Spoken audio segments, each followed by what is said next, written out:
There we go. So welcome to our Romanelle talk. We've got Jason Eberl here talking about enhancing human nature. We've got the typical schedule. Feel free to change this as you like, Jason. Typical schedule is to have the first hour presentation and then another hour for Q&A. And then after that, around 5, we'll have just like open social time. So for Jason, I'll have you take it away. Did you want to share your screen? Yeah. And all right. Yeah, I think I will modify the time. I think I'll talk for 1 hour and 59 minutes, and then we'll leave 1 minute for Q&A. And Kirshner will be second in line. I'm sorry, we're just ragging on you constantly there. You can take it.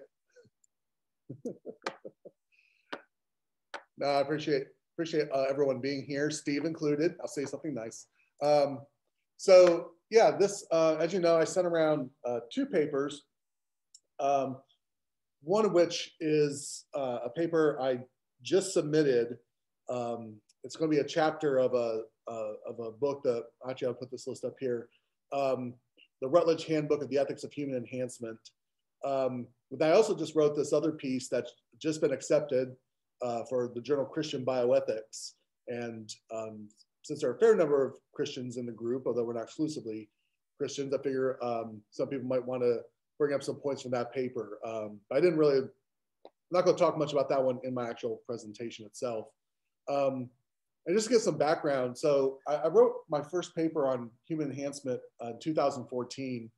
And excuse me, if anyone ever looks at that paper, you'll see I have all sorts of caveats at the beginning, like, I'm not talking about this, and I'm not talking about this, and I'm not talking about this. So I can just focus on, what I will talk about.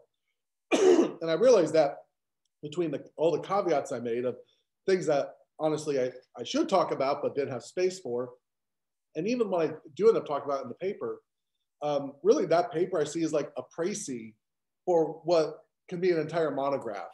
And I do have, an idea to write a monograph. I don't know when I'll ever have time to do it in my current position. I know my predecessor wrote 1 book before he became director, and now that he stopped being director, he's working on 4 books. So I might just, have a list of projects to do once I finish, a couple terms as director here. Anyways, so far I published 3 papers with a couple other forthcoming. I'll talk a little bit about things that touch on, for example, the question of whether prudence can be enhanced with respect to moral enhancement. I'm not going to talk about disability at all, though again, that could come up in conversation. And then I got this paper also forthcoming on enhancement technologies in children. Again, kind of really that question someone was just talking about before we started about, making choices about whether it's vaccination or other forms of therapy or enhancement with respect to one's children. Again, I'm not really going to talk about that much today, but stuff like that can come in conversation. So first of all, I'm going to talk very briefly about what enhancement is and transhumanism and some reasons for and against that. And then really focus on this question of human nature and flourishing. And, surprise, surprise, I'm going to be, laying out a Aristotelian Thomistic anthropology to then address and appraise various forms of human enhancement. This is a presentation I modified a little bit for today, but it was mostly by adding things. So it's actually quite long. And even though Jonathan said I could present up to an hour, I don't really want to talk that long. I'd rather have more time for discussion. So I might skip around just a few things. There's some point where I talk about Pat Lee and Robbie George's work, and I'm just going to skip that. Because all right. So definition of enhancement, right? Enhancement involves either increasing a human being's capabilities beyond the threshold of some putative species typical norm. That's, Chris Bors's, Norm Daniels' work, you're all familiar with that. Or creating whole new capabilities that members of the human species currently do not possess, like giving us bat sonar detection ability or things of that, or being able to see beyond the visible spectrum. How can the human enhancement be accomplished? Well, multiple ways, primarily through genetic manipulation, pharmacological intervention, and technological implantation. There are 4 basic domains of human enhancement, 4 various forms of human enhancement. So physical, cognitive, emotive, and moral. Or I should say so-called moral, because that's, even though I make a case for the possibility of moral enhancement using biotechnological means, that's the one at least I personally am most skeptical of. And I think a lot of other people are as well. So, but first let's talk about transhumanism. So you're going to hear me make a case, as you saw in the paper, for the in-principled permissibility of moderate forms of human enhancement as cohering with, again, an Aristotelian Thomistic anthropology. And that's very different, though, from transhumanism. Transhumanism, I always, as you saw in the Imago Dei paper, if you read it, I wrote it with a big T, and because I do think it's an ideology, just as ideological as Christianity. And so, while not necessarily all ideologies need to be capitalized, but we're capitalized Christianity, let's capitalize transhumanism. Although, as I do note, there are some self-proclaimed Christian transhumanists. And again, in discussion, we can kind of talk about that part of the question of whether you can be both a Christian and a transhumanist. But basically, transhumanism, if you go on the humanityplus.org website, or if you read Max Moore's Transhumanist Manifesto, it's very clearly premised upon an atheistic and materialistic view of reality, right? They're material reductionists. And there's a fundamental denial that there's a definable or inherently valuable human nature. This is the primary premise of transhumanism that I'm challenging in the paper we read for today. And they assert a fundamental normative value of autonomy, understood not in the Kantian sense, but more in the Millian liberal individualist sense. Again, we'll expand on more of that later on. And that the overall goal of transhumanism is not perfection per se, because the Latin word perfectio means completion. There's no omega point for transhumanists. There's no ultimate telos to be achieved. Rather, it's just asymptotic progression. Right? You get further and further closer to the limit, but there's really no actual endpoint. Okay. A huge principle for transhumanists is this notion of morphological freedom.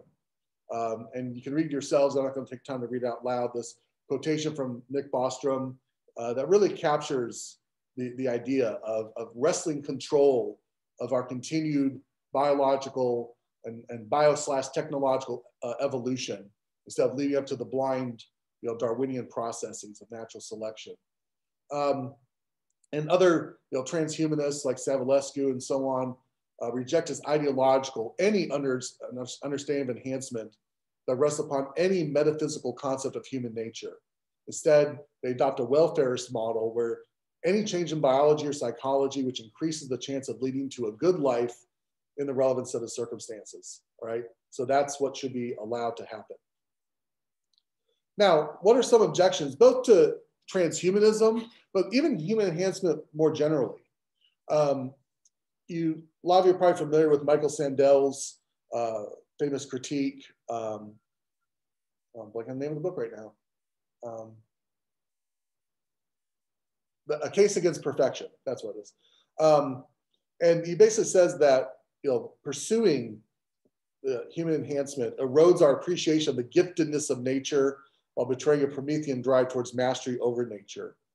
You also have the playing God objection, which can be understood in a metaphorical sense. Instead of God, we talk about Mother Nature, and one doesn't mess with Mother Nature. We don't have the wisdom. But of course, there's playing God in the literal sense for Christians and other religious believers, where we're called to exercise responsible stewardship over creation and to not exercise our autonomy in irresponsible ways. Okay. Then there's the objection, again, the main focus of my discussions today about human enhancement or transhumanism, in particular altering human nature, which is understood to be sacrosanct and it negatively impacts our ability to understand and pursue what is objectively good in terms of human flourishing. And then finally, there's some practical objections. Basically, throughout this talk, you're going to hear me give what I'm defending. I basically have three goals. I critique transhumanism with a big T. I endorse certain moderate forms of human enhancement in principle, but yet I conclude with some practical hurdles that maybe surmountable, but maybe and are not, right? And so those may be the ultimate determining factors about whether we should pursue human enhancement technologies. The reasons I just gave critiquing enhancement actually have some analogs in reasons to support enhancement, right? So some of these points can cut both ways. So for example, if we talk about stewardship, maybe, and this is where, Christians who promote whether modern enhancement like myself, or even the Christian transhumanists, right? They can argue it's an exercise of responsible stewardship. So there's a story from Matthew's gospel, the parable of the talents. And for those unfamiliar with the story or who need a little refresher from Bible school, this is the one where the rich man is going out of town, leaves some money with each of 3 servants, right? 2 of them invest the money, and although there's some risk because they could lose the investment, in the end, the investments pay off and the rich man returns and he's got more wealth. And then you have the 3rd person who was scared of risking the rich man's money and just hid it under a rock. And the rich man, treated him very disfavorably. And so the idea is that it's not about money generation. This is not about the prosperity gospel, but rather it's about the fact that the talents and gifts that God has given us or that nature has endowed us with are things that we are to use. And of course, we can use them irresponsibly and build nuclear weapons and pollute the environment, stuff like that. But developing biotechnology in and of itself isn't necessarily an irresponsible use of technology, right? So that's what we have to discern is what the responsible use is. And again, if we can exercise intelligent control, if we can do a better job than the random processes of nature, then why not, right? That's kind of the point there. And so really, what we need is to discern whether some forms of enhancement actually help us cultivate individual and collective flourishing. And when it comes to this question, right, what is human nature? What is human flourishing? There's divergent views on this. So again, as I said, big T transhumanists deny that there's any sort of fixed and immalleable human nature. On the other hand, you have bioconservatives like Leon Kass who argue against any non-therapeutic use of biotechnology that could alter our nature. And then you have someone like Eric Perens who started out as very much a critic of enhancement, but in his most recent book, Shaping Ourselves, he argues for what he calls his binocular vision, where maybe we should see kind of, the upsides and the downsides of enhancement, and again, evaluate particular enhancements as to their positive or negative value. But he uses terms like human flourishing, the real or true or authentic enhancement, right? And so without laying out any sort of account of what human nature is or what human flourishing objectively is, Perens is calling for that in his writing. Nick Agar's book, which I really like, Truly Human Enhancement, he distinguishes radical versus moderate forms of enhancement. And so while we could associate the radical with the big T transhumanists, Agar's, I guess on Agar's view, you could be a radical enhancement proponent without being a big T transhumanist. But setting that point aside, the idea is that if we were to radically enhance ourselves into some sort of post-human species, we shouldn't want to do that because the result would be something that isn't us, right? It's not a race of beings who share our values, who share our interests. They would be of a categorically different order. There's even the argument that the race of posthumans would be not only inclined to, but maybe even ethically justified in treating us in the same way we treat non-human animals. And so if they need to experiment upon us, if they need to eat us, Soylent Green as people, they would have the right to do that. And so what Agar calls for us is to kind of realize that there are some internal goods, he's here thinking of McIntyre, respective of human nature, that we ought to promote, okay? And again, he's not anti-enhancement in general, but the idea is always be that we should be enhancing in ways that better ourselves, not creating some wholly new and different kind of being at the end.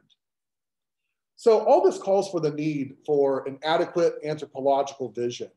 I like this quotation from Jim Keenan, Jesuit moral theologian, some of you may know of at Boston College. He says, in the absence of an adequate anthropological model, we've adopted a naturalism that's quite disturbing.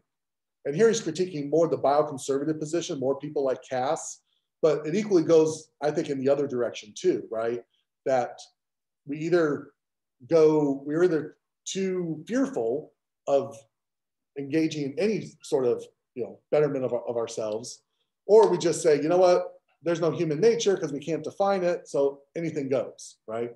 And so that's what I'm trying to do again in this paper, is to set out what an adequate anthropological vision might look like. So my central contention is that there's an objective account of human flourishing in an Aristotelian Thomistic vein that could be a useful guide in distinguishing beneficial versus non-beneficial moderate enhancements, okay? And I again, one of the concerns that some of the transhumanists have is that if we start talking about objective human nature, that's going to impose this monolithic vision of these very fine-grained qualities that define the human person, that then would rule out all sorts of ways of human enhancement. And of course, any objective account will and ought to rule out, sure, some forms of human enhancement as not being conducive to human flourishing. But there's still room for plenty of subjective diversity for, there's not one vision of happiness, right? Even in the Thomistic model, if we talk about ultimate happiness for all human beings being loving union with our Creator, there are multiple routes to get there, right? Some of us get there, through dedicating our lives to helping the poor. Some of us do it through, an academic life. Some of us do it through, raising children and so on. And again, some of us do some combination of all of these, right? The point is, there's not one right way to be human. There's not one right set of things in which we should find our happiness. But at least on a Thomistic model, there is a right ultimate end that we should all be aiming towards. And of course, certain goods that we pursue in this life are going to be conducive to that or not. Okay, so again, this fundamental question, is there a human nature? In this quote from Mark Kaplan, I'll just focus on what's highlighted here. He says, look, here's the question. What is exactly the single trait or fixed determinate set of traits that define the nature of who humans are and have been throughout our entire existence as a species on this planet? Obviously, given biological evolution, given changes in genetic identity simply from one generation to the next, even in one's own body as our own genes replicate and mutations creep in as we age. Certainly it's not strictly defined by our genes, and so we start looking at phenotypic traits. But again, what are the traits that are definitive of human nature? Is having two eyes definitive of human nature? Well, there are people who only have one functioning eye, whether congenitally or through an accident. Some people are blind, right? If someone, in some weird science fiction scenario was born with a third eye, would that automatically mean they're not human? So, there's the way Kaplan formulates the question, right? He's basically challenging those who defend an objective notion of human nature, say, okay, give us the list, right? And I think if we were trying to break it down to a set of phenotypic biological traits, so if we were to approach this biologistically, we'll fail. And Kaplan would be right in his assumption that there is no fixed determinate set of traits that we've always had. So I think we need to think of this more ontologically and be quite broad in our list of traits, leaving room for various types of specificity. So again, my first descriptive thesis, despite all we've learned about the biological and sociological evolution and development of human beings, metaphysical analyses from both historical and contemporary philosophers have consistently, if not uncontroversially, defended a fairly coherent list of universal human qualities that emerge through such development. So what are these qualities? Again, if we just stick with the Western tradition, we go back to Plato and Aristotle, right? We have the capacity for rational thought. Boethius defines a person as an individual substance of a rational nature. Locke talks about a person as having reason and reflection. Kant, our dignity stems from a rational autonomy. Again, there's one word that kind of keeps popping up over and over again, right? Contemporary theorists, you have Lynn Rudder Baker. She talks about a person has capacity for a first-person perspective. There's defining activities in which we engage, right? Using language to communicate, possessing moral agency, autonomy, and so on, right? So notice that I've shifted from talking about human nature to personhood.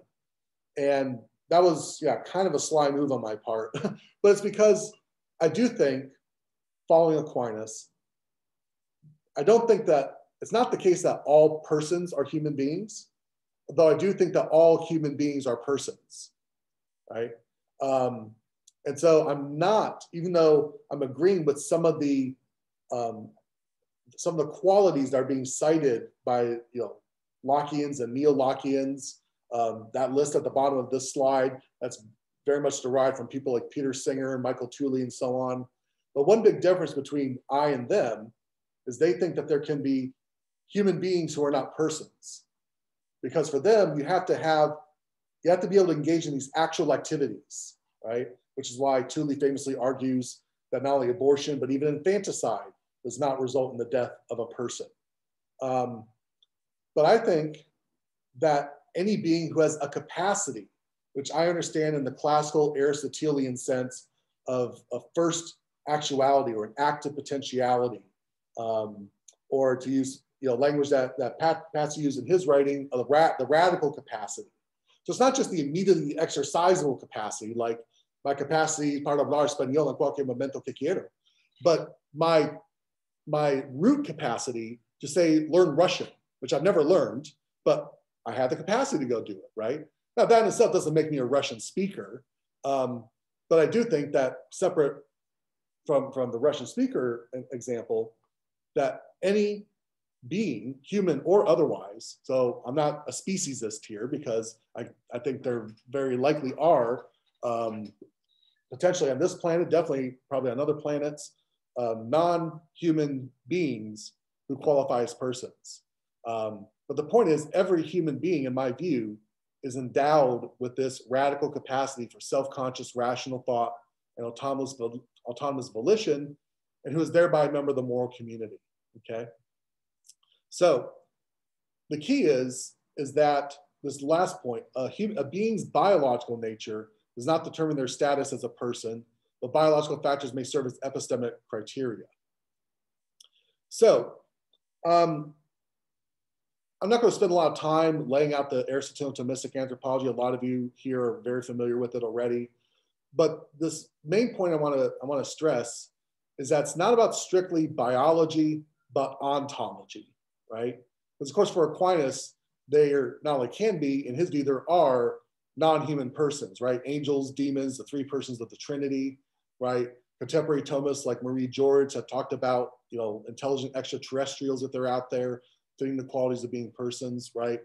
So as you can see, I've shifted the question from basically saying, could enhancement or transhumanism violate human nature, to really the question of would it violate personal nature, our nature qua persons?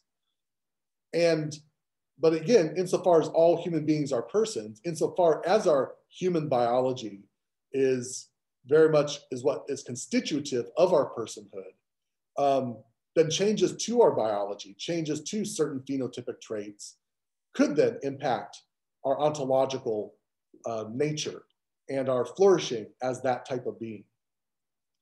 So again, when we talk about human flourishing, right, we talk about our shared nature, our capacities as living, sentient, social, and rational animals. That's my kind of summative definition of the essential qualities of human nature, right? Which now I am talking about human nature, not nature of persons per se, because the three persons of the Trinity, angels and demons, are not animals. They're not sentient in the way that we are qua animals, right? Even the way that they reason is not the way that we reason discursively. So now I'm talking about the very specific qualities of living as a biological organism being a sentient animal, engaging in social interactions and forming communities, and having this capacity for reason, which we'll talk about more detail. So that's basically what my second descriptive thesis is, right? That we have these fundamental broadly construed goods that are perfective of our nature. Now, I'm going to talk about some specific forms of enhancement. So no, here I'm definitely, not I'm talking about moderate forms of enhancement, right? I'm working within the framework of that people like Agar has laid out, that we should only be aiming at truly human enhancement. I don't define what truly human means in the same way Agar does, because he's not a Thomist at all. But that's we still have that same aim. So again, we talk about health and longevity, right? We are biologically living beings. We're not Platonic Cartesian souls, nor are we reducible to mere sets of data or algorithms, as the transhumanists would have it. And so if we think about increasing immune system responsiveness, moderately increasing our lifespan, increasing bone density, muscle strength, right? All these things can contribute to health and longevity. And just as we increased the human lifespan beyond that of several generations ago, I see no reason why it would be intrinsically bad. Notice I say intrinsically bad. There may be extrinsically bad reasons, overpopulation, people not dying off, resources getting used up, right? So there could be intrinsically bad reasons that result from increasing the human lifespan, but I don't see anything intrinsically wrong with it. But there are some concerns we need to take into account. So what about appreciation for our vulnerability and our finitude? Gerald McKinney, some of you may be familiar with his work. He's at Notre Dame. He says very much we need to not only appreciate the fact that we are embodied. It's not about just tolerating the fact that we are embodied. We need to appreciate the fact that we are embodied, that there are goods that we derive specifically through our embodiment, from our vulnerability, from our finitude. McIntyre talks about the virtues of acknowledged dependence that he thinks ground our ability to be formed and our responsibility to form others as independent, practical reasoners. And if there were, say, an increase in longevity to the point of virtual immortality, then we have critiques like Bernard Williams, which of course has generated a lot of literature. I'm not necessarily saying his critique is spot on, but this notion of will we just get bored? Or the way Agar puts it, saying not so much that we'll get bored, but what if our values and interests change so radically over time that again we lose our sense of self-identity? There's a distinction that's about to come up between numerical and narrative identity. So sure, if I live, so let's take Methuselah, right? Methuselah, according to scripture, lived 900 and something years. So as Methuselah age 900, looking back at Methuselah age 90, right? Does he really identify with that guy? Does he really see that guy as himself?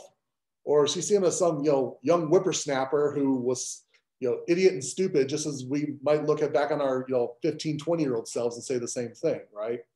And so again, the idea is over a certain time that lack of identification becomes so radical that while we can certainly say Methuselah is numerically the same person, he's the same body soul composite, his narrative identity, his self-identity is already radically changed.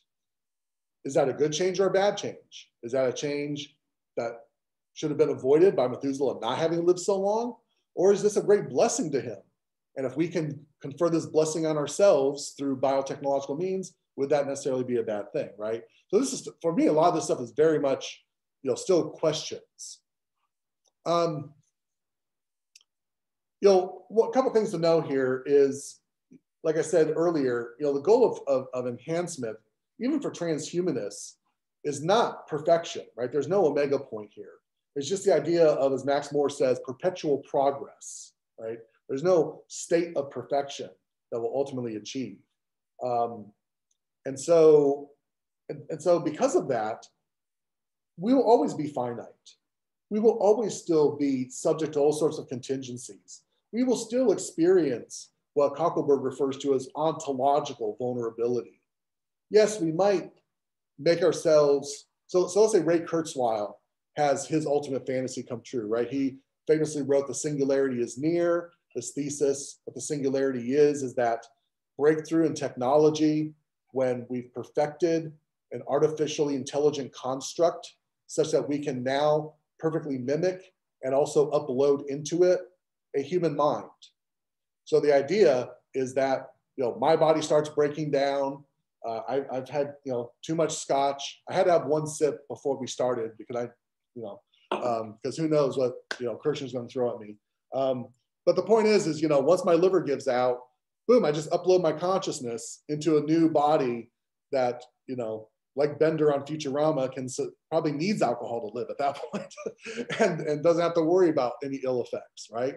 But yet, just like Bender on Futurama, that body can still be destroyed, be killed, right? If I'm uploaded to the cloud, well, guess what? There's some servers that got to be functioning somewhere for that cloud to keep functioning. And if those servers go down, I'm gone, right?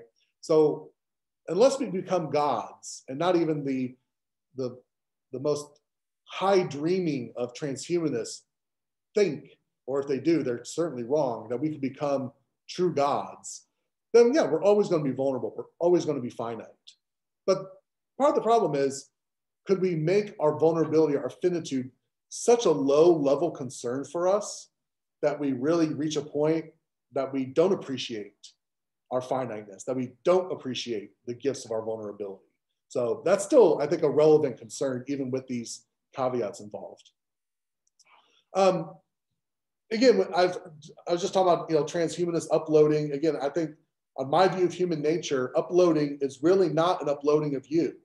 And a few people in this room have spoken about this, right? So, you know, Pat Lee and Robbie George had their great book on body self-dualism. And I refer to that all the time to, you know, it's not just about this type of ontological Cartesian dualism, right? One doesn't have to believe in the soul to be a body self-dualist. Again, transhumanists are material reductionists. But even as material reductionists, they still create this dualistic separation of the self from the body and denying our essential embodiment, right? That's about as anti-Aristotelian as you can get. So I'm not giving you all today an argument for Thomistic Aristotelianism. For that, read my 2020 book, The Nature of Human Persons, Metaphysics and Bioethics, and you'll get that argument. And then there's this question about preservation of personal identity. And here, this guy Hirschenow, he's written a couple decent things, not nearly as good as Delaney's stuff, but he's got some stuff out there about, you know, if animalism of some form is true, then of course, yeah, uploading, denying of the animal, it's not you anymore. It's some, you know, Parfitian survivor of you, and maybe a part that's right. That's enough for you, right? It's good enough for you that you have some survivor out there. But at least for me, I want it to still be me. And again, even if it is me, even if, say, if animalism is false and psychological continuity theory is true, even if we upload my psychology perfectly into the cybernetic mainframe, I would still feel like I'm like half a person, right? Even if I survive that, I'm still missing half of who I am and what I think is, you know, is important to me. It's kind of like, you know, this is a wholly different subject, but, you know, again, some of you on this call know about the survivalism, corruptionism debate among Thomists about the interim state. And I'm a survivalist, which means I think that in this interim state between bodily death and bodily resurrection, I exist, composed of, but not identical to, important caveat, my soul alone. But even though I think on that view that I persist in this interim state, it's still an ontologically disrupted state. I've still undergone corruption in the sense that of like the two main metaphysical parts that compose me, I only have one of them right now. And so again, this denial of our embodiment and the values that come with our embodiment is something I think is lost, even if we survived uploading, okay? So I talk about physical and emotive enhancement in relation to our sentient nature. And I talk about our capacity for pleasure and psychological suffering. So for example, they're intensifying sexual experience, right? Which has a problem is that we could end up idolizing pleasure, right? This is again something that Patrick and Robbie George make in their book, right? That pleasure is good, but only if it coheres with some other fulfilling activity or condition. So there is a concern that, say, by enhancing ourselves hedonically, that we're putting too much of our value in the wrong thing, right? And we should also acknowledge that there are potential instrumental value to suffering from both religious and non-religious perspectives. Nevertheless, even though the temptation to idolize pleasure is there, there is, a potential place for, say, enhancing sexual enjoyment between a married couple, right? Would that necessarily lead to idolization of sex above other human goods, right? It could, the temptation's there, but I don't know if it intrinsically has to. And we also should recognize that as we eliminate, or ameliorate various forms of suffering, that yes, we can value suffering, we can value this instrumental value of suffering, but we also have to acknowledge that suffering is never intrinsically good. And so there is a call to ameliorate suffering where and when we can by morally licit means. So it's almost like the potential instrumental value of suffering is something that we seek out when we can't eliminate the suffering. So again, if there are forms of physical or emotive enhancement that can help to eliminate certain forms of suffering or increase our capacity for certain forms of sentient pleasure, yeah, I don't think there's an in principle reason that says we could never do it, period, end of story. Although again, there are legitimate concerns for how it could be taken too far. So finally, last thing I'll just talk about here is moral enhancement. This gets much more complicated, so I might just be very brief here and save whatever questions people have about it, in the discussion and see where discussion leads us. But I do think, and I've argued in that 2018 paper, Can Prudence Be Enhanced? I argue that that given, as Aristotle notes, that there are various goods, both external to the human person completely, but also just goods internal to ourselves, but maybe external to our wills or our intellects that can help us to think and will virtuously, right? So for example, if we're talking about an intellectual virtue, right? Try thinking clearly when you're drunk, right? Difficult to do, maybe impossible, depending on how much you've had to drink. The point being is that there's something internal to your body, but external to your intellect that is impacting it. And of course, alcohol also impacts our wills, right? It doesn't rob us of our free will, but in exercising our free will to, say, drink excessively, we are now creating a condition where something, again, internal to us, i.e. the alcohol running through our bloodstream, but external to our intellect and will is affecting it. So just as something like alcohol or drugs can impact us in this way, maybe there's ways in which, again, biotechnology can help not take over, not replace the function of our intellect or will, but assist it. And here, what I do in that article, I import Frankfurt's high order theory of the will. Some of you may already be familiar with. Frankfurt's basic idea is this: look, we have all sorts of competing first order desires. So again, given the upcoming happy hour, we'll stick with drinking, right? You have an alcoholic who has a first order desire to drink. Not just as I would say a compulsion to drink, but they want to stop drinking. They don't want to be an alcoholic, right? So what they do is they formulate the second order desire that when presented with alcohol, that their first order desire not to drink is what is determinative of their will, not the competing first order desire to drink. So it's not about eliminating the first order desire to drink, but it's about making that first order desire not to drink what actualizes our second order desire, our desire to have a will not to drink, okay?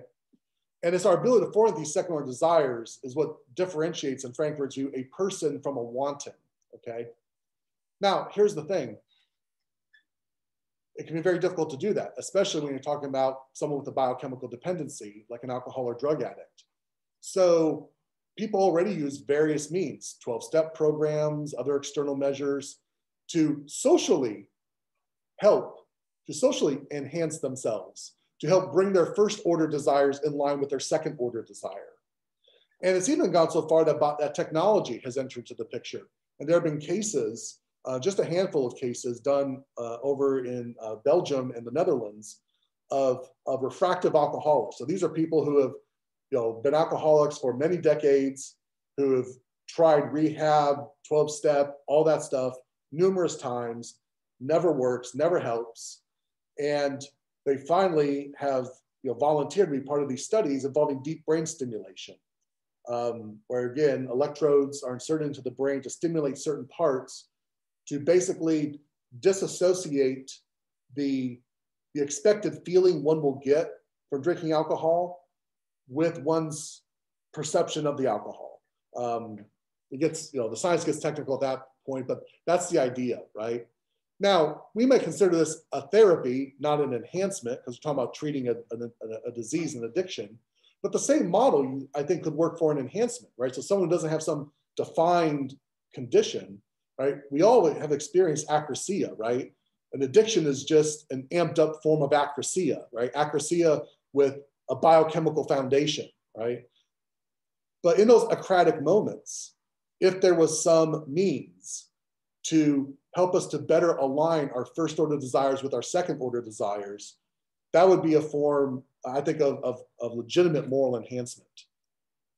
The key is, though, that the person is exercising their own autonomy in formulating these second order desires, that they are themselves autonomously choosing to undergo these forms of enhancements, and recognizing that there's no such thing as a magical virtue pill, right? There's still going to have to be the work involved in cultivating this virtuous disposition to even, go get the enhancement in the first place. Oh, I forgot to put content enhancement last. I haven't talked about it yet. I guess I'm getting close to the full hour here.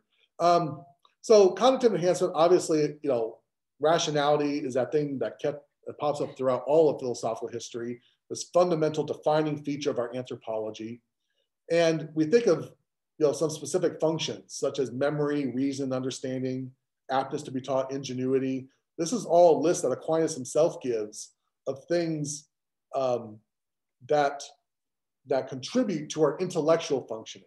So the intellect, insofar as it's immaterial, can't be biotechnologically manipulated, but we have all these lower level cognitive functions of our brain that are subject to biotechnological manipulation that help subserve our intellectual functioning. So that's the idea here. I've already talked about the potential impact on one's narrative self-identity. Think of something like, I talk in the paper about extreme radical memory enhancement, such that one has perfect experiential memory of every moment of their lives. Whether that's a good or bad thing, and we can think of obvious reasons why that might be a bad thing, right? The point is to undergo that change, say now, all of us being mature adults, a couple of people excluded, in this room, the whole point is that I would have my life before the enhancement, I'd have my life after the enhancement. And yeah, that disruption of my narrative self-identity from a not very, but just normally forgetful person to a now unforgetful person, I'd be, again, numerically the same person, but narratively a very different person then. We also have to make sure, that we're not robbing ourselves of epistemic credit for what we do, right? We don't want a chip in our brain that basically calculates things just like the calculator I use to do my budget every month, right? I can't claim I'm doing the math when I punch it into my smartphone calculator, but there could be ways in which, again, a certain cognitive enhancement might help me to do that type of calculation. we also have, and this is a huge practical concern, probably one of the biggest practical concerns for any of these enhancements we're talking about, the potential injustice between the enhanced and the unenhanced, especially when we're talking about things that are competitive or positional goods. And here, for those of you who haven't seen it, I would just recommend watching the film Gattaca. I show that to my students all the time. It's one of, I think, the best science fiction depictions of a potential near-term human future that is not so radically dystopian as, say, 1984 or Brave New World or things like that. But it's also not just the positive vision of the future where everything's hunky-dory like in Star Trek, right? It's semi-dystopian and based on genetic selections and so on. And finally, we do need to acknowledge that as we talk about valuing human rationality or knowledge, that we don't confuse knowledge in the sense of data gathering and analysis, something that absolutely, artificial intelligence, we've already created it, right? There are computers that know in that sense.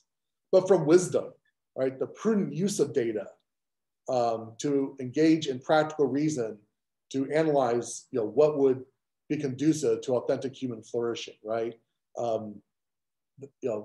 That's a different type of enhancement, if we can enhance wisdom, than just mere knowledge. Okay, so I already mentioned some of the practical concerns. I think, again, this temptation to idolize, whether certain traditional forms of, say, moral education are not just as not more effective in cultivating stable, positive alterations of our moral character. And again, this concern about what the future society would look like and the need to operationalize something like Rawls's difference principle, or even better, the golden rule, to make sure that, as we enhance human beings in certain of these ways, that we're not exacerbating socioeconomic class differences. So that's the presentation. I know that was a lot to cover, but I will open up now for discussion.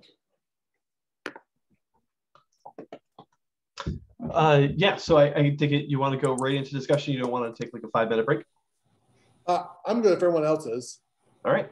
So then for the procedure, unless you want to just handle it yourself, I'd be handling the questions.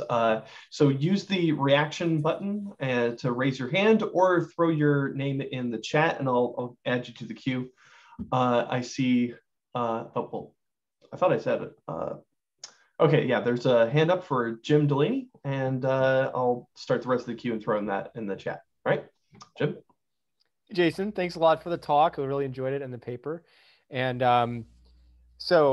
my question, I guess, is to kind of get your advice, because I'm working on some of this stuff myself, the project you and I are involved with. But so when you're talking about just the standard kind of Thomistic picture about human nature and inclinations, if I remember, the slide went up and it looked like the standard kind of line from Aquinas with, kind of the natural drive toward preserving your life, like all living things, and like family and reproduction, and then as a rational being to seek knowledge about God and other things, and I guess I'm wondering where you see, because I'm thinking more along the lines of like new natural law theory, like Pat and others, in terms of like basic human goods. And I guess it's a roundabout way of asking a question about like how nature, we talk about like, would it violate human nature, ties into those specific goods.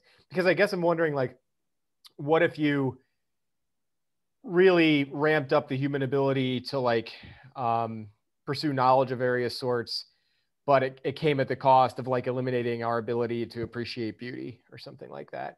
Because I guess like how tied do you think because but I might say, look, I'm not really violating human nature because all those capacities are still there. Like your ability to appreciate beauty is kind of tied into these more general kind of 4 categories, and you're still able to do that by pursuing knowledge even better now. I feel like the question has gotten a little bit muddled, but hopefully it makes some sense to you. So I'm just wondering kind of where you see the relationship of capacities, which presumably you don't want to violate, versus like basic human goods. Yeah, no, that's a great question. In fact, I'm making a note to myself to, I'm trying to remember in one of my previous papers, I talk about, Finnis's list of basic human goods? And if not, I need to invoke that, because I do think, I'm just typing finish basic human goods.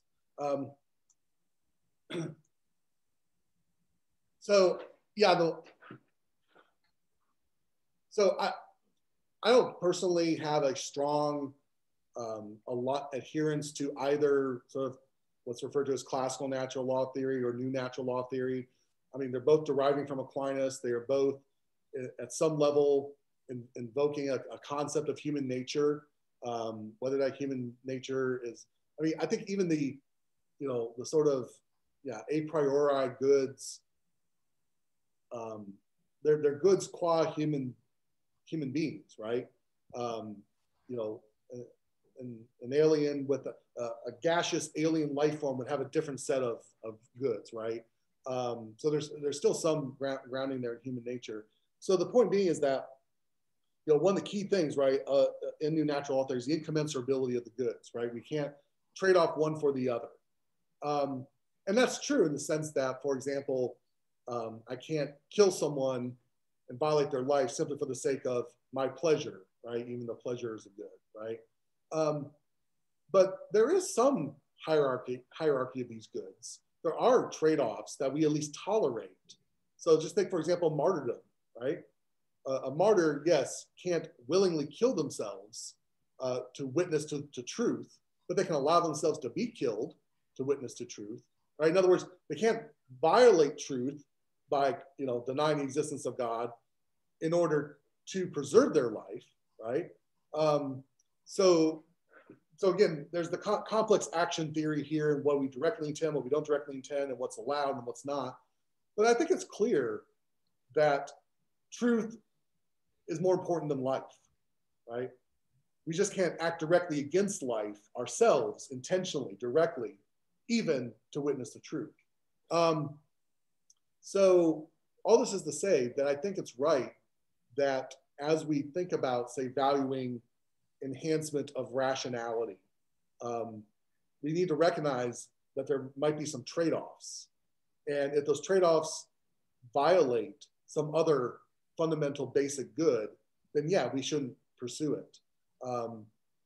But some of these things are in degrees, right? And so, the degree in which something is impacted might still be permissible. So what we should avoid. So I'm thinking of fictional cases like, Mr. Spock on Star Trek or Sheldon on The Big Bang Theory, right? These uber hyper rational, intelligent people who have no social skills whatsoever, right? And so, since sociability is one of our fundamental goods, right?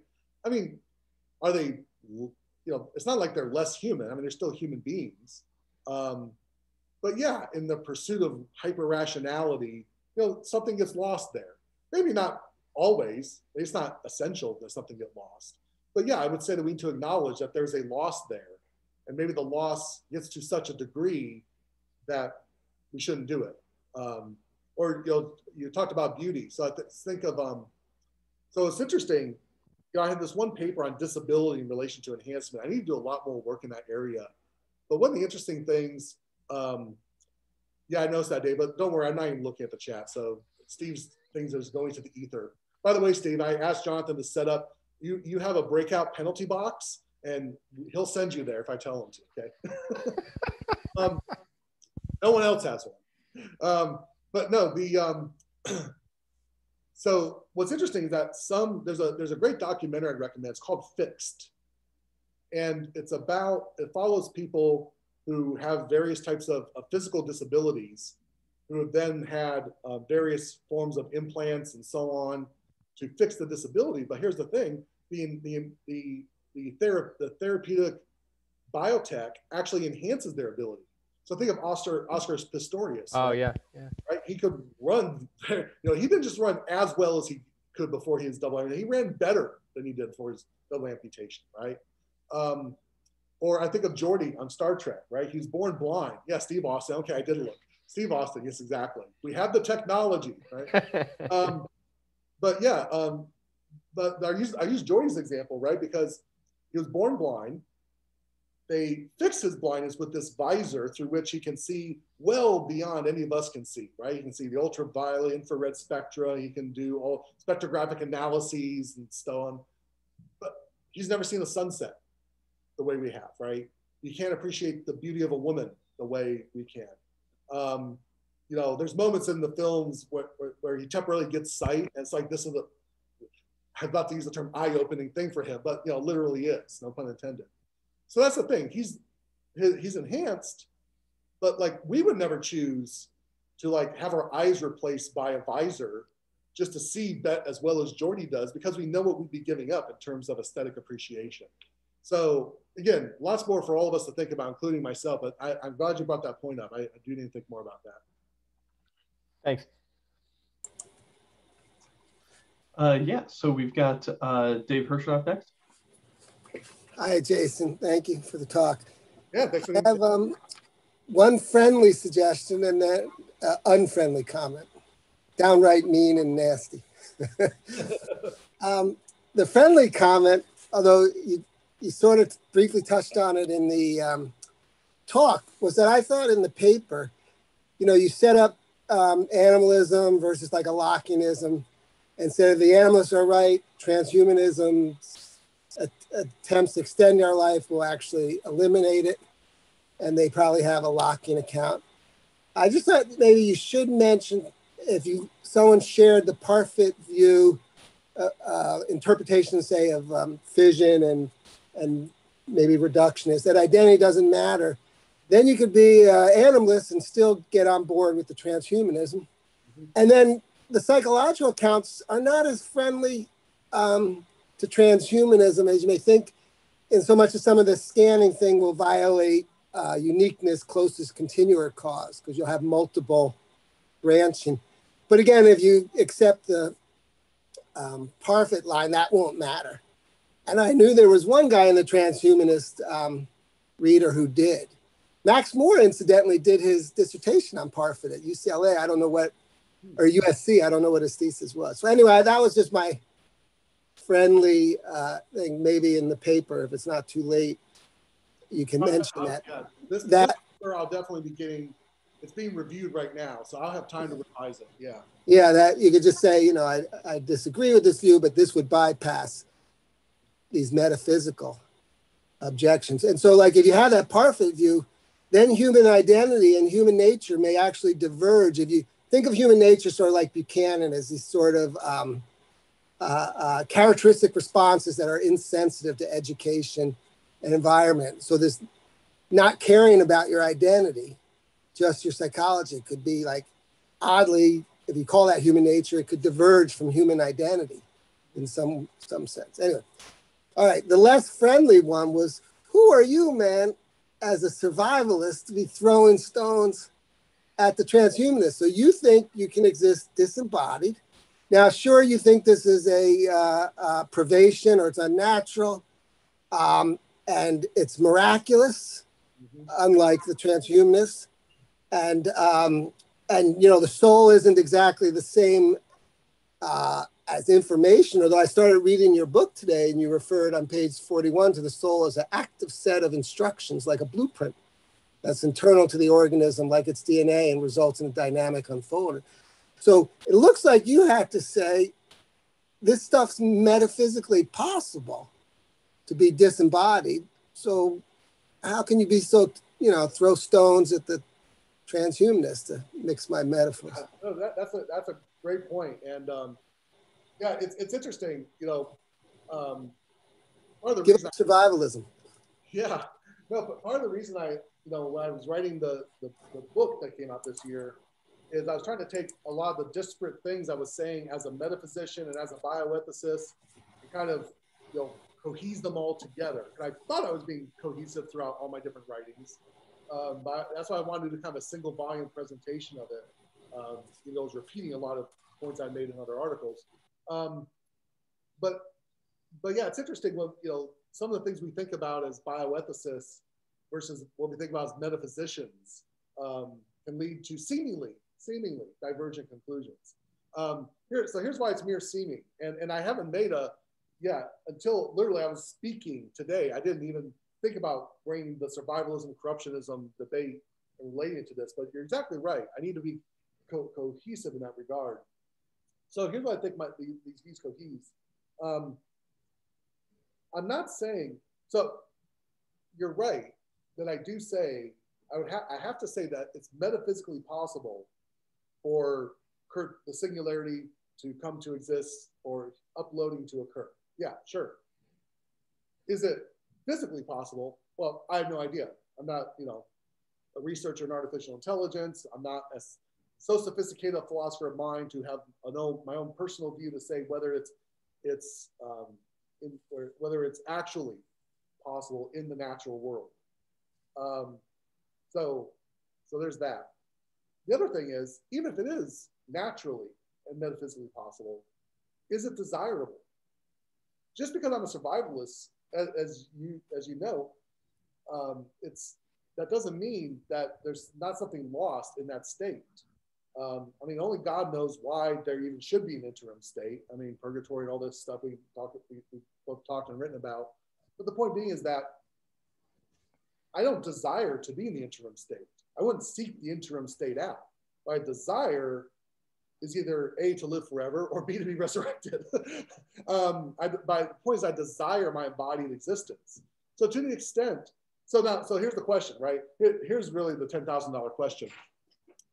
Let's say Kurzweilianism comes true, and for some large sum, but say something I can afford, I've saved my pennies, I can purchase that at the moment of my death or just prior to my death, my consciousness will be uploaded from my dying body into the cybernetic mainframe. And so what I do is I'm choosing the cybernetic existence versus the interim state existence, right?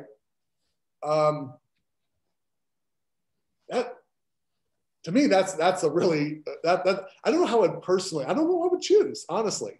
Because here's the thing, even if I choose the mainframe, again, I'm choosing a deficient mode of existence, but so would be my existence in the interim state.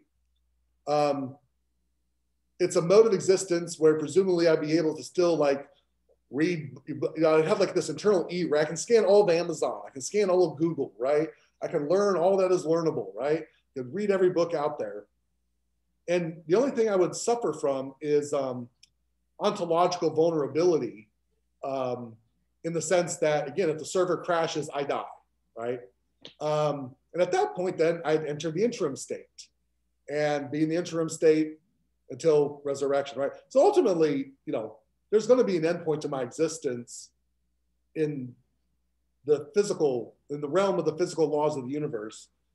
And it can only be, I can only come back into existence, right, through the persistence of my soul and through resurrection. So my point is, I don't think either, I can consistently say that neither cybernetic uploading nor disembodied survival is a desirable condition compared to my current embodied condition, nor my future resurrected condition. So I think at least there I'm consistent. But yeah, I think when you put that choice in front of me, then it gets tougher. Yeah. David, did you want to follow up? No, let's go on to Pat or whoever it was. Yeah, Pat's next, and then Steve.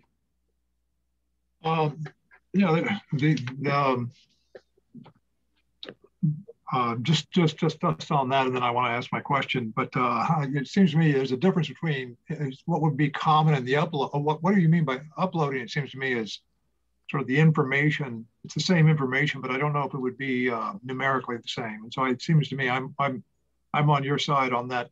That I would not survive on that in that case. In any case, but my question here is about. But my other question is about the criteria for having a capacity versus something external using elements in me to create something. I guess this came up. I think you were part of the discussion with Alan Schumann, where he he hypothesized that perhaps a brain dead body could have a capacity to grow a brain insofar as it would have from those cells. There's in the DNA, there's the information that perhaps that the surgeons working on it, working on this brain dead body, could use that information to trigger this individual to grow a new brain. I guess, and my question, is related to that. I'm not thinking that's an internal capacity. It seems to me that would be a capacity of someone else to use that information to produce a new brain, rather than a capacity of that organism, if it is an organism, and I'm not sure it is an organism, but suppose it were to actually itself produce that brain. So I guess, and this comes up in page 7, you talked about a capacity for there. I'm even wondering whether this the visor there is. I guess my question is, if you take someone like Jordy and you do this visor, are you assisting him to actualize his capacity to see? The capacity is already there, or are you restoring a capacity that wasn't there? I mean, maybe he lost the capacity and then he got it restored. It seems to me that we have to leave open that possibility. So I guess it seems to me there are 3 levels, and I guess my question, I'm all leading up to this question, is maybe you might have some resources or some places that you would recommend for me to go look more thoroughly about these different types of capacities, because I don't have it all worked out. But I guess it seems to me there's a distinction between I've talked about a radical capacity. We've talked about radical capacity, but there's a difference between say a capacity that's there and then but has an impediment to it. You'd have sort of 3 levels: a radical capacity that hasn't yet got to the stage where it's immediately exercisable or sort of in second act or about to be capacity. And then you would have another one that is that there you have the capacity. It's not just radical, but you have the capacity given some sort of proper environment, you could actualize it. And then, well, there's the impediment, and then there's where you have the capacity, but you need an assistance to get to the immediately exercisable capacity. That's so. There's a difference, it seems to me, that assisting a capacity or assisting an agent to actualize a capacity he has. Maybe like doing something to the site, to the optic nerve, so that it's or no longer deadened and it can actually actualize, and now you can actually see it's all there, but you're removing an impediment. That would be or removing an impediment. Maybe not just removing it, you're assisting it to do that. Versus restoring, I guess they're restoring a lost capacity. So does that make sense? I guess. Yeah. Is there a difference between assisting someone to actualize a capacity, say Viagra, for example, would do that for the capacity for sexual intercourse, versus say restoring a capacity that has been lost? It seems to me you could think of scenarios where someone could lose the capacity to have sexual intercourse completely, but then somehow something be done to that agent, to restore that capacity. So anyway, that's my question: is the levels of different types of capacities, and the difference between assisting someone who has a capacity versus doing something that might restore capacity, versus thirdly, maybe something external, using the components in a being to create a new capacity. Does that make sense? Yeah. The question makes sense. I understand the distinctions you're drawing. I don't think I have an answer that's going to make sense, unfortunately. But here's the thing: I'm going to take 45 minutes to answer, and then we won't have time for Steve's question. So in terms of resources, and mind you, a lot of times when I'm recommending my own work is because one thing I your own work. Yeah. give myself credit for is I'm very thorough in my research. So not so much what I say, but the other sources I'm pointing towards and my citations that I think are worth looking at. So yeah, I cited this paper that I wrote 13 years ago, Review of Metaphysics. You may have already read it, Potentiality, Possibility, and the Irreversibility of Death. And my subject matter were cryopreserved corpses. And so again, the same kind of situation, right? Are they, if there's even a metaphysical possibility they're being revived, even though it's not technologically possible at this moment, yeah. And do we say they're still ensouled? They still have the, the radical capacity. And the conclusion, I won't go into the whole argument and the reasons why, but the conclusion I get to is that they're not ensouled anymore. And so, which leaves open the question that if that were to happen, does this mean that a disembodied soul, because of course it's all happening before the final resurrection, the end of time, right? So you have the soul, the person died, the soul separated, it's in the interim state, their cryopreserved corpse gets revived 100 years later. Does that mean their soul reinforms that body, or is it informed by a new soul and they're a Parthian survivor, right? That's the puzzle I didn't work out in that paper. And that's not particularly exactly germane to your question though, but. Oh, it's helpful, yeah. Yeah, I mean, it's definitely germane kind of, I think, to Schumann's case, right? Because this is very similar, right? Yeah. So just to speak in broad and maybe something that helps me just to think about these things at the very rudimentary level, things that we all know, and kind of get to the more complex. So we have the distinction, right? Let's just clarify the distinction between a total lack of any sort of capacity whatsoever.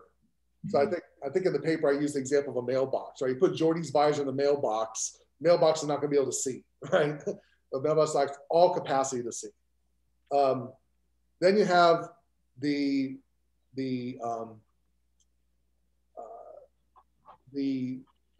potential to be changed into something that would have that radical capacity, right? So for example, there's really nothing we can do to a mailbox as a qua mailbox that would give it the radical, radical capacity to see. But let's take some mammalian animals, some mammalian species, right? One of these, deep undersea species that never evolved eyes because they live at the bottom of the ocean where it's completely dark. So they never evolved eyes, right? They sense their environment through various ways, but they can't see the way we see, right? But because they're biological organisms, because they have DNA, unlike a mailbox, we can imagine doing genetic manipulation on this creature to allow it to either grow eyes or at least its offspring would have eyes, right? So we would be it doesn't have the radical capacity for sight, but it's a type of being that it has this passive potentiality, to use Aristotle's terms, a passive potential to be manipulated externally to be given the radical capacity for sight. And then you have the human being like Jordy, congenitally blind, that's important, right? Who, I mean, whether it's congenital or accidental, so whether he could see in the past or not, the point is because he's an ensouled human being, he has the radical capacity for sight, even though his eyes have never functioned to allow him to actualize that capacity. So what does the visor do? I would say that the visor assists in the actualization of his radical capacity for sight in a way, right? Because again, he doesn't see the way we do. And again, in some ways he sees better. So his capacity for sight is actualized in a certain fashion. So it doesn't give him the radical capacity. It's not restoring it. I would agree that there's a degree of change, right? So let's say I'm sleeping. I'm sleeping, my eyes are closed. Dave Hirschnoff wants to play a prank on me and he super glues my eyelids shut. So, I wake up, my brain wakes up and I'm trying to open my eyes and I can't open my eyes, right? So I can't see any better than Jordy does without his visor, right? But the difference between you coming along with some sort of solvent and rubbing it on my eyes, and the super glue dissolves and I can now open my eyes. The difference between that intervention and the visor seems radically different. So they're obviously different in degree, but I don't know if they're different in kind. I still think in both cases, it's restoring a radical capacity. But I'm open, Lex, I myself need to think more about this. And I think what your question's alluding to, at least it seems like this might be your intuition, that there's some intermediate capacitation between that me with my superglued eyes, I have more of a capacity to see than Jordy does. Even though at this one moment in time, we might both be impeded from seeing. I don't know. I'm sure I know I can answer the question. Yeah. Yeah, I guess I had two just on the brain dead body thing. The worry I had was that you could have like a complete hydatitiform mole, as long as he had the sort of human genome, then he would have all the capacities, all the radical capacities of anything, even though he didn't have the arrangement such that he had the trajectory toward human mature stages. And even after wherever you place death, it seems to me there are going to be a lot of cells, still a lot of living cells there after death that would have that information from which you could maybe genetically engineer the growing of a brain. And so I'm not sure we could ever have death until all the cells were dying. But I mean, so it seems to me like you have to have somehow not just the information there, but you have to have a kind of a program, or the information has to include, I guess, a trajectory toward the stage where you can perform that action. That's some kind of, that's sort of maybe an ad hoc kind of thinking on it. Go ahead, yeah. So no, I don't think it's ad hoc because again, there's those real world analogs to this, and because I think you're exactly right, it can't just be information. So think about the difference between the data stored on your computer, on the hard drive, and the operating system that allows that information to be manipulated and for your computer to do things. So yeah, you can't just have the genetic information, this hard drive data. You have to have the operating system that will put that data into practice. And of course, both those things have to be internal to the substance, internal to the organism itself to do those things, right?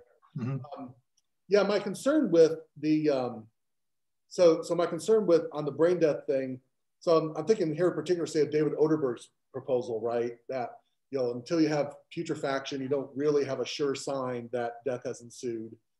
Because you have life in these cells, there's DNA, that the information is still there. I mean, he doesn't argue for exactly those terms, but it's kind of analogous to what you're just saying.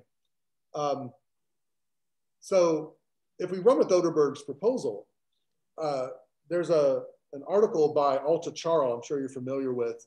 I think it came out in 2001, back when cloning debate was all the rage. And it was called Every Cell is Sacred, right? Which is the title is a play on Monty Python's Every Sperm is Sacred, right? And the idea being that if every cell in our body we could potentially generate a clone out of, because every cell has that information that once we do the combining, we can create, right? And I critique that in my Thomistic Principles and Bioethics book.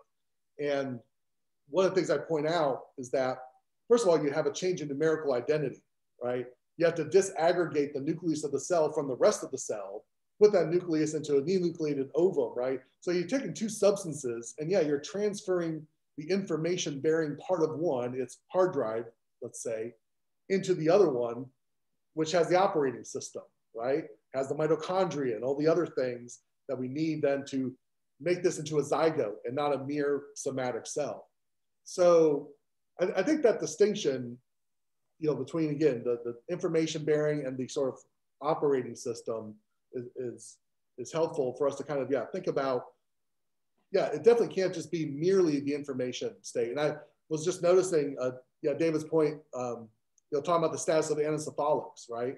You know, probably the most, and I purposely put this in a footnote to not call too much attention to it, but probably the most controversial thing I say in the entire book that came out this year is, on my view, if this type of entity existed, which I don't know if they actually do, but if we had a congenital anencephalic, so let's say you had a zygote that was almost like a hydatidiform mole, right? Where it's got human DNA. It's not just a mole though. It will develop a body, a fetal body, very much like the rest of the human body, but it will never grow a cerebrum, right? It can even form the brainstem and have a beating heart, and lungs and everything, but it could never form a cerebrum.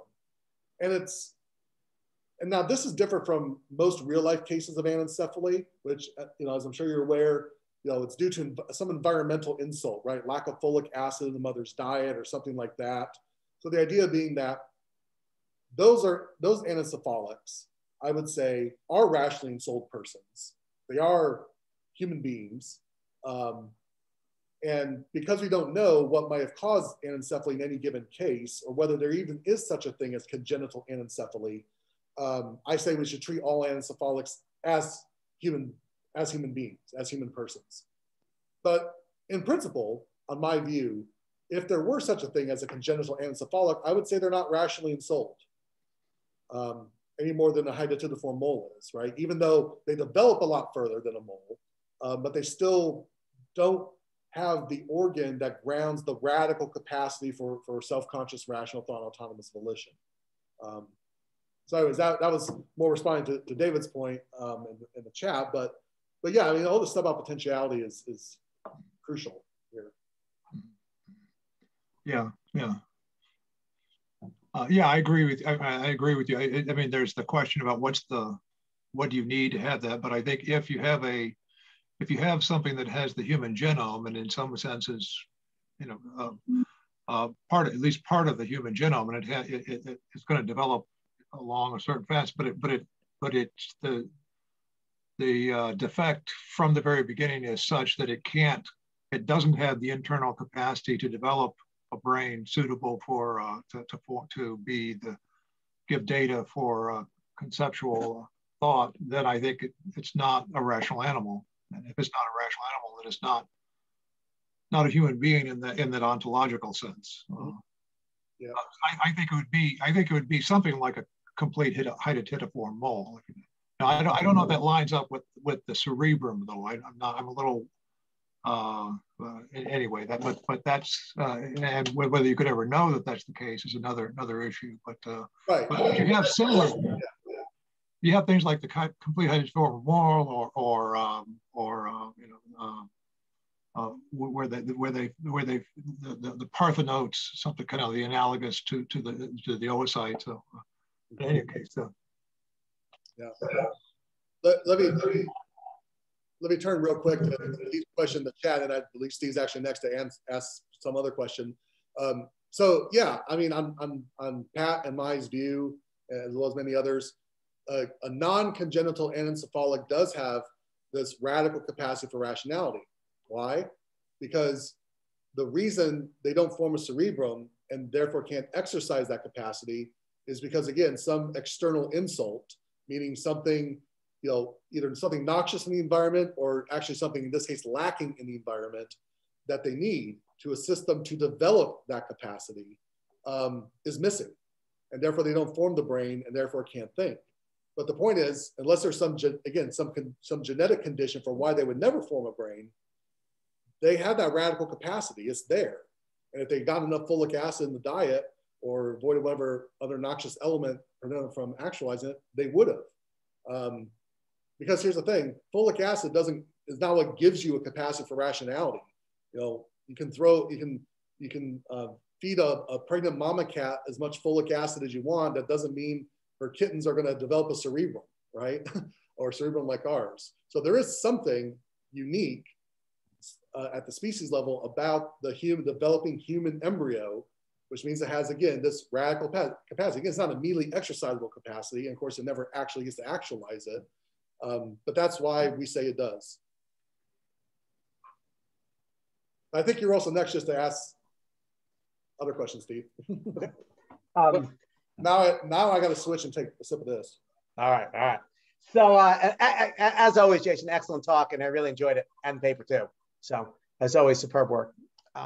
So my concern is the following with regard to all this discussion of enhancement. You have like a very complex discussion. I've seen some of Jim's presentations on this as well. I fail to see why this is such a complex area. I mean, there's 3 different ways we can analyze what's going on in enhancement. We can analyze it in terms of what's right and wrong. Well, there, if the individual consented to it, unless there's an applicable side constraint, we've handled when it's right or wrong to enhance. It's right when and only when the person's consented to it. Again, with the exception of side constraints. In terms of what's in someone's interest, well, there we don't need anything particularly complex. We just need to say, look, does it promote someone's well-being? And we're going to need different models of well-being, but there's nothing unique to this, right? We look at the hedonic model, desire fulfillment model, the objectivist model, and hybrids. We also need a theory of personal identity, but again, that's nothing new, right? Don't kill yourself. Okay, so that's part of prudential goodness. So far, we have nothing complex, no different from any other thing. You know, should I go play baseball this afternoon? And then we need theories of the good. Well, theories of the good, there's nothing new here, right? I mean, if you have a welfare account of the good, you just decide what's in the aggregate's prudential interest. If you do that, it promotes the good. If you don't, you don't. If you have a non-welfarist account, let's say you're focusing on desert-adjusted well-being, okay, well, we look at that. So I don't need, as much as I enjoyed your superb talk and paper, I am not following the complexity whatsoever. We have a clean account of the right, prudential good, and the good. I don't see why we need any of the sort of sophistication present in the work of you and Jim on this topic. I don't see what it accomplishes or what it contributes. So in an interesting way, Steve, I think you're actually making a point that I won't speak for Jim, but I think I would agree with you. I mean, I don't agree with necessarily on what your particular theory of the good is or your view of personal identity is, but in terms of the fact that all this transhumanism debate is something resolvable by simply applying whatever one, these different theories. I mean, yeah, that's basically just what I'm doing. And that's why I think we can take a 13th century, person drawing on a 5th century BCE person and say something intelligent about transhumanism, right? Transhumanism doesn't raise new questions. All it does is it takes, it makes closer to concrete reality what has to date only been hypothetical thought experiments, right? And because us philosophers and others have been thinking about these thought experiments for hundreds, not thousands of years, I agree with you. There's nothing new under the sun. It's not a complex problem for philosophers to engage. The only thing that maybe I'll concede might introduce some new complexity is it might challenge some of the intuitions, because obviously when it comes down to which of these theories we're employing, what theory of personal identity, what theory of the good, and so on, ultimately we're all, whatever theories we hold a family of views, right? Each of us holds, for consistent as a philosopher, we hold a family of views about these things that are internally coherent and then cohesive with each other, right?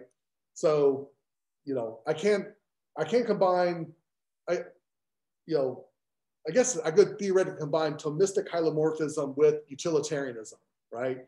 Except that I could probably combine something like Mill's utilitarianism, right? Where there's an appreciation for the intellectual pleasures along with the sensual and so on, which again, Aquinas appreciates those as well. He doesn't make them just the only thing, right? It's when I am employing Aquinas' action theory and his natural law ethic that then my view, as a Thomist becomes very different from, say, Mill's view of utilitarian. But the ontology of the human person could cohere, like those two aspects could. Anyways, this is all to say that, we have a cohesive set of views about the good and about the human person and so on. And then we say, okay, here's this thing that challenges how we apply these, right? And yeah, nothing new there.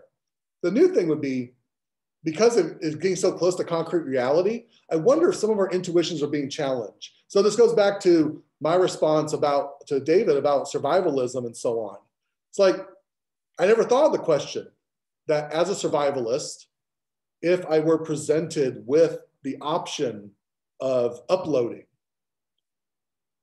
then what's my level of attraction? You know, would I consent to it, right? It doesn't challenge my survivalist views. It's not going to make me a corruptionist now versus survivalist. I don't think the two relate to each other that way. But I think what transhumanism does, like any ideology, it attracts us, right? There's something attractive about transhumanism, or we wouldn't be talking about it so much. There's something that calls to us. And maybe for some of us, it will challenge what theory of the good or what view of human nature we actually employ. It might challenge our intuitions. So I think that's what's new, only because it's not a mere thought experiment. It's something much closer to being concrete. It's something that I can now envision myself in a more realistic fashion, actually choosing or not choosing for myself. So I think that's the only new complexity it gives. I think I pretty much agree with you, Steve.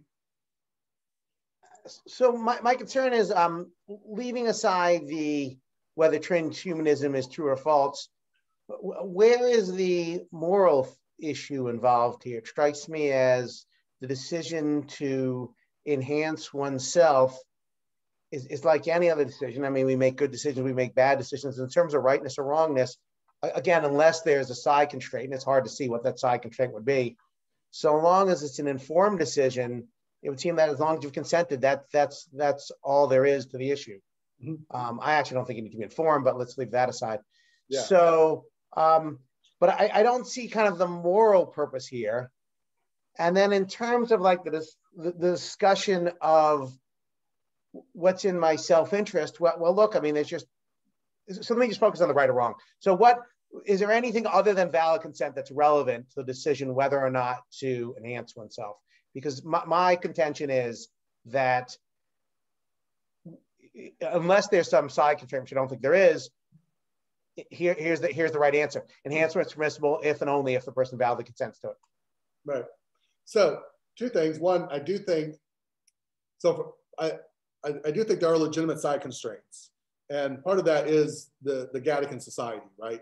The potential impact that some people having the privilege economically to make this choice and choosing to make it versus either A, those who want to make the choice, but practically can't, it's unfeasible for them, or B, people who maybe do have the economic means to choose it, but for religious or other reasons just choose not to. Or because, let's take religion out of it, they just have a different metaphysic of human nature, right? So their metaphysic of the person informs them that I shouldn't upload myself. A bunch of people who are Kurzweilians say, my metaphysic tells me I should be able to upload myself and I want to upload myself. Depending on the nature of this uploading of the cybernetic mainframe, which everyone is, what type of control might that be able to exert over the rest of us, right? So just sorry to interrupt, but just some fun. What actually is an actual side constraint, not a possible side constraint, but in your view, what are the side constraints in enhancement? Just to be clear, I claim there are none. So if you think there are side constraints, I was wondering if you could specify exactly what side constraints limit someone's ability to consent to enhancement or dissent from it. The harm principle. That's a side constraint. I can exercise my liberty to enhance myself until my doing so would harm other people. And okay. I might harm other people. Yeah. Okay, then we'll stop. But look, I, with all due respect, the harm principle is not a very good principle. I can quickly show you that's false. Here's an example. A psychotic attacker starts to swing an axe at you and you shoot him in self-defense. You've thereby harmed him. You haven't wronged him. I'll give you just another example. You want to win Alice's heart. You know, doing so will in fact break Bob's, when you win Alice, Bob will be heartbroken. Again, it's permissible. There's no, but there's clear harm production there in both cases. No, so, and I myself, I'm saying, so yeah, the harm principle is maybe not the best example because I don't necessarily believe in the harm principle either, but I'm saying that that is one that, because you're kind of arguing on this libertarian framework, and that's already a constraint that a lot of, million libertarians accept on their freedom, right? And yeah, maybe they're not right to do that. But so, for example, my response is now going in another direction. But my response to some of those examples you give is, yeah, you're right. It's not the harm principle. It's about direct versus indirect harms. And yeah, I shouldn't do things that cause direct harms. If in enhancing myself, the only harm to other people are indirectly intended harms, so that kind of cover and double effect, okay, then that's not a good side constraint.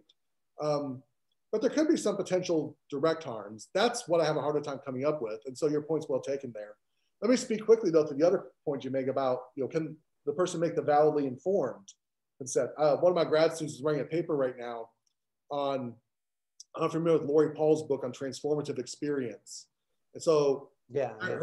So the student's argument drawing on Paul's, the basic idea is that to cognitively, and the first cognitive enhancement, to cognitively enhance oneself would be a transformative experience.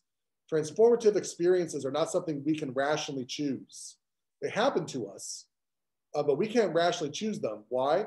Because insofar as they are transformative, we cannot put ourselves in the mind of that future person post the transformative experience and say whether we want to be that person, that we want that outcome. It kind of ties into Nick Agar's point about, again, radical enhancement.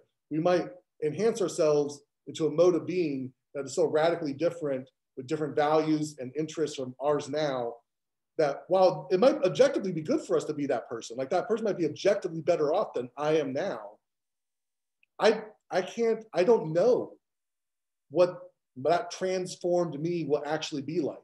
So it's not the question of whether that's a better or worse life for me. That's not the question. The question is, I can't rationally choose to be that person because I have no idea what being that person would be like, because it's a transformative experience.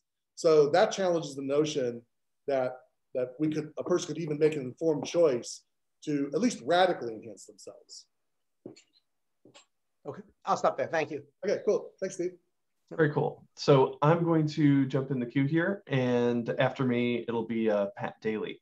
So I was actually a little surprised by your response to Kirshner. I mean, I agree that a lot of what you're doing, you're just trying to apply Thomistic thought broadly, or Aristotelian thought to a variety of issues here. And so a lot of the answers that you're giving, they should just follow through with just good application of theory, assuming the theory is good. So, but I actually think like your paper would probably do better to distinguish two different problems or two different debates. And I think this would actually answer Kirshner's concern more directly, because I think what's going on is that there's the cluster of questions that have to do with the individual, what's good for the individual, what kinds of rights that belong to the individual on the one hand, and then talking about the population. So human nature qua individual, human nature qua species.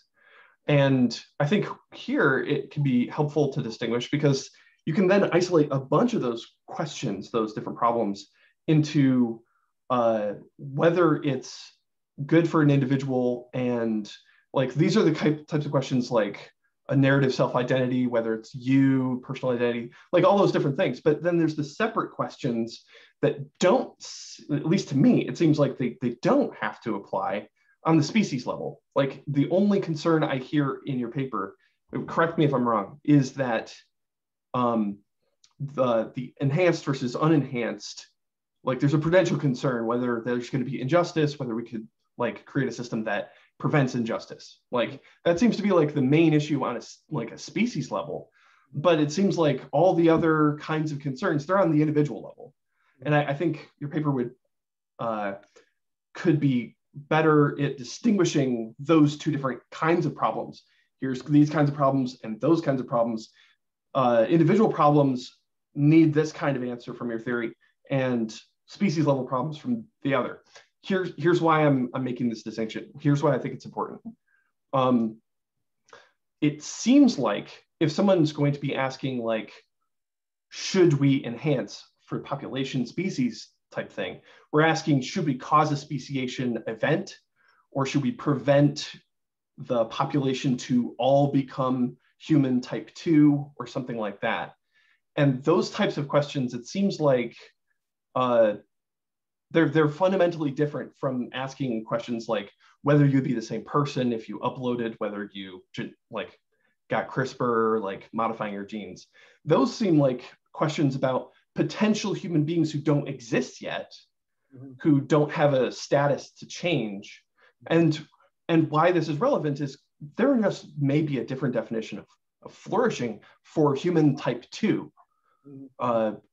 That would be according to like the technological environment that they're in, that's discontinuous with the one that we or earlier humans were in. So I guess I'm like, am I wrong to think that these are isolatable? Because like, it seems like you could hypothetically create human subtype 2 or something like that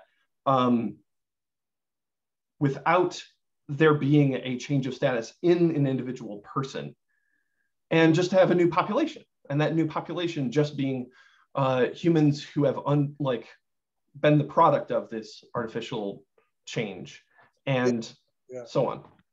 No, I think you're right that we usually, conceptually distinguish these.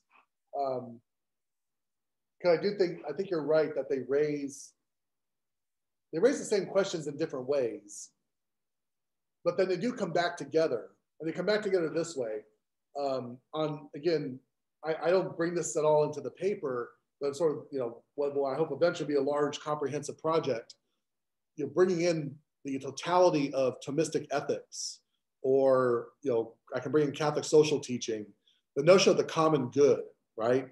Which is the difference between the notion of the common good and the utilitarian notion of aggregate good, right? So utilitarian is greatest good for the greatest number. We're just aggregating, pleasures, the goods among, the largest number of human beings we can. But with the common good, the idea is that we do have to think about the collective flourishing of a community, of a society. But the idea is that that collective flourishing of the community should redound to the benefit of each individual member thereof. Even going so far, again, if one runs the Catholic social teaching, to the greatest benefit to the least advantaged, right? The preferential option for the poor and vulnerable.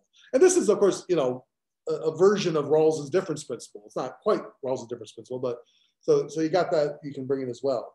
So the point is that, so I guess my question is like, isn't there like a fundamental distinction from all that and talking about whether there should be two common goods, whether there's a meta ethical reason for there not to be, for us to not allow there to be two common goods, or for there to be two different communities or two different notions of flourishing that like are in one society. Yeah, I mean, so I would agree that we definitely want to avoid that bifurcation of creating that bifurcation. Like I said, this is very much Agar's concern, right?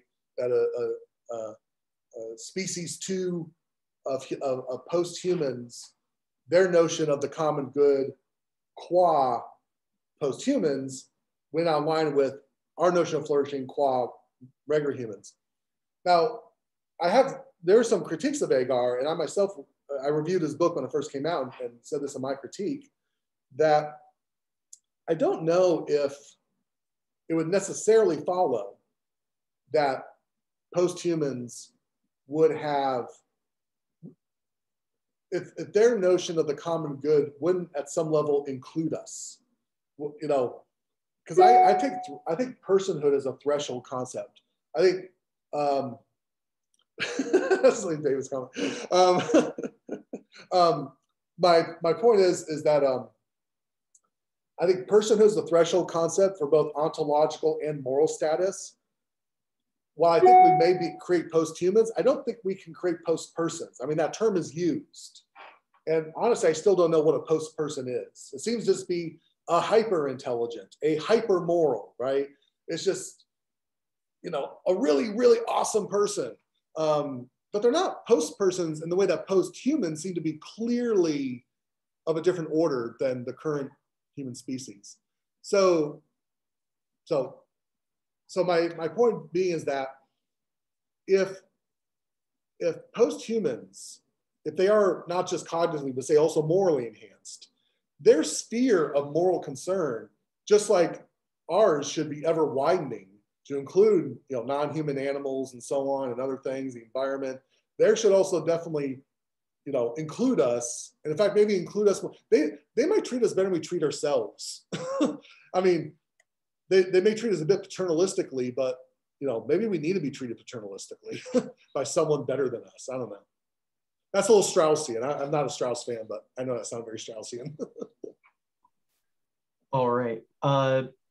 Thanks. And we could probably talk some more later. Pat Daly, then Phil Reed.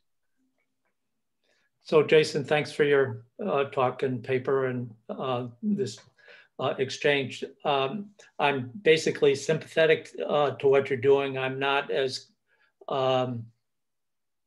familiar with some of the literature that you're working with, but so I'll just speak from my experience or my background. As a physician and as a person interested in Lonergan's thought, and Lonergan is also comes out of an Aristotelian Thomist tradition, but he there are a couple of things that from that perspective that I'd comment on. One is that I think that you're describing transhumanism as an ideology could be developed even more. And so for Lonergan, he talks about ideology. The basic form of ideology is the self-justification of alienated man. And the sense of what that alienation means. It can be a libertarian alienated from society, or it could be a Thomist who thinks he or she has all the answers. I'm going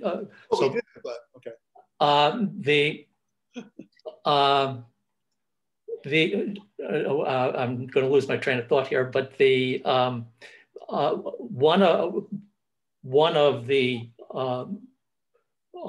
turns that Lonergan did was he talked about trying to move from an abstract perspective of metaphysics to a more concrete perspective of what's actually going on. And you brought that up in your, actually in some of your discussion where you said, I think it was to Steve, that now it's concretely some of these choices are really facing us. And in turning to our understanding of what's going on in concrete terms, he doesn't start with metaphysics in terms of his proceeding.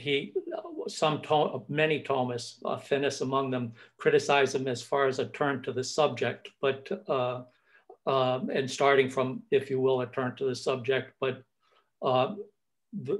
he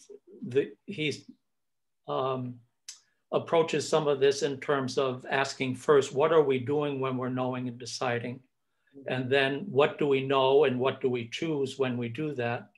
And then, why is that knowing and how is that deciding?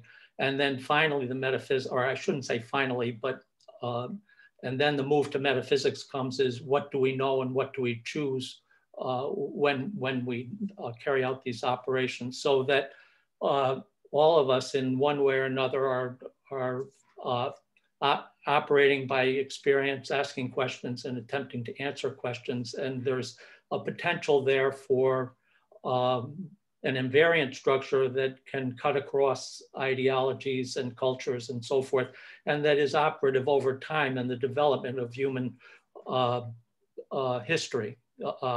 So anyway, so the focus on ideology, I think, could be brought out more. The move to concrete as opposed to abstract, I think, could be brought out more. And then just along those lines, he describes that question of what am I doing when I'm knowing as an intentionality analysis, but it relates to phenomenology. And so I'll just ask a last question. Again, it's based on limited exposure to this literature, but are you familiar with Evan Thompson's Mind in Life? And he tries to address some of these questions from, in terms of taking, he's bringing phenomenology into the discussion as far as relating our understanding of science and ethics and so forth, and metaphysics, bring some phenomenology into that. So. Great, thanks, Patrick. Yeah, so yeah, I'll definitely. To be honest, I've been, I've had a sort of cause to potentially read more Lonergan. I say potentially because I haven't actually started reading more Lonergan yet. Right. But I may crack open Insight this summer. I have a colleague who's doing a lot of work on Bergson, and you know, Bergson wasn't. There's a lot of affinity between Bergsonianism and Bergson and Lonergan, and so, you know, we kind of want to bring those two in the conversation. Anyways, that might be more a project he and I work on. Right. But anyways, so no, that's very interesting, and I really like the quote in the other paper I sent, the Enhancing the Imago Dei. I do spend a little bit more time, mostly drawing on work that others have done, in characterizing transhumanism as an ideology, as a quasi-religion, as a myth, as a mythos. Not a myth in the sense it's fake, it's not true, but a myth in the sense kind of like Joseph Campbell, right? It tells a story that resonates, that creates a certain imaginary. And so, and that moral metaphysical values are kind of fall out of that constructed imaginary. So I think, yeah, there's definitely a lot of affinities there with Lonergan. So I didn't know Lonergan well enough to at all bring him into the. No, I get that. I just throwing it out as another angle or perspective. So. Yeah, so that's very helpful. Thank you, Patrick. Thank you for your talk. All right, Phil Reed, and we're coming pretty close to the end, so Steve can actually go ahead first off. Jason, can you hear me? Yeah, I can hear you, Phil. Thanks. Sometimes I have trouble with this microphone. Can you tell me what ontological vulnerability is? I see it defined in the paper, but maybe you can just paraphrase and summarize for me. Yeah, so yeah, I found this there's a paper that's just published, the latest, there's a really cool journal that's published out of Poland called Scientia et Fides, Science and Faith. And they publish a lot of really cool thinkers doing really good work that we don't see in a lot of the mainline, Anglo journals. And the articles are mostly published in English. Once in a while, there's a Polish article. They publish a lot of people from Spain. A lot of Spanish authors write for it. Anyways, I say this because I published an article in it a long time ago, and so I get all the notifications when a new issue comes out. And they just did an issue on transhumanism. And again, like any journal, mix of quality in the articles, but I would definitely recommend it. I think a lot of people in this group in particular might find interesting stuff being published in that journal. Anyways, this is all to say, yeah, I found this article just recently as I was doing revisions on this paper. Because at first my initial thought, and what I've said in previous writing is that, yeah, transhumanists, very much, they are eschewing human vulnerability. And of course, attitudinally, you could argue that they are, right? It's an attitude of invulnerability, right? Once we can, transplant our heads to other bodies, once we can create clone bodies and upload our consciousness, once we can go into the mainframe, right? We're invulnerable. But the author in this one paper I was reading from Scientia Fides was arguing, is like, well, there's a difference between, say, yeah, physical or biological vulnerability that, of course, we could get rid of. But there's always going to be ontological vulnerability, which means just the very fact that we're creatures, the very fact that we are always going to be physically dependent on something. So think about the cryopreserve, who's the baseball? Ted Williams, right? So Ted Williams has his frozen head somewhere in San Diego, I presume, at this cryopreservation facility. It's been there for 20 years, more than 20 years now.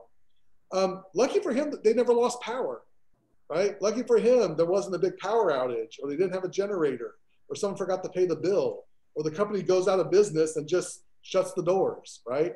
That could always happen.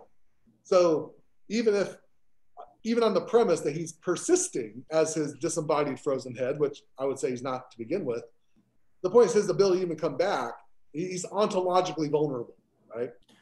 And so even people are a lot, so the same thing in the mainframe, right? There's got to be a server somewhere powering the cloud, right? So I guess I think I'm not that,